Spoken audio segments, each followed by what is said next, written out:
Assalomu alaykum do'stlar. Mana inshaalloh navbatdagi obyektimizni ham bitirib oldik. Shunda sizlarga bir obzor qilib beramiz. Qani ketdik. Bismillah. Kirganimizda chap qo'lda shunaqa oysimon rakamimiz bo'ldi. Semestrar bilan va shu ko'zgularimiz to'rtburchak shaklda. Undan keyin nasosimiz. Bu nasosni отдельно yana oxirida obzor qilaman. 50 talik aresonimiz bo'ldi.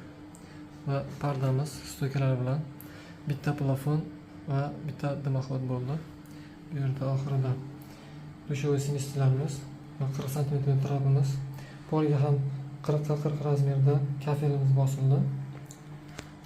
Devorlarimiz dekorativniy panel bo'ldi.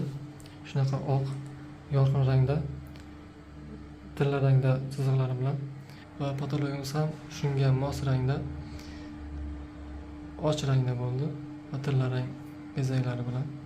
Bu hammomning tomiga bochka qo'yganman. Shuni obzor qilib beramiz mana.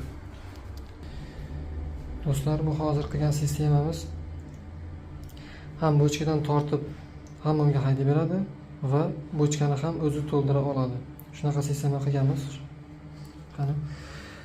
Bunimiz bez nasos variantimiz. Samoxod kirib ketaveradi. Nasos haydagan vaqtda ham obratni klapani o'tmaydi, faqat bu tomonga o'tkazadi. Va bu bochkadan tortib nasosimiz haydaydi. Agar bochkani to'ldirmoqchi bo'lsa, agar uyda egalari, bu kranimiz yopiladi, tepadan tushayotgan suvimiz, bu kran ochiladi, bunisi yopiladi va shunday haydaydi nasos, bochkamiz to'ldiriladi. Shu tarzda to'ldiriladi. Inshaalloh do'stlar, videomiz yoqqan bo'lsa, manfaatli bo'lgan bo'lsa, like bosishni va obuna bo'lishni unutmanglar. Salomat bo'linglar.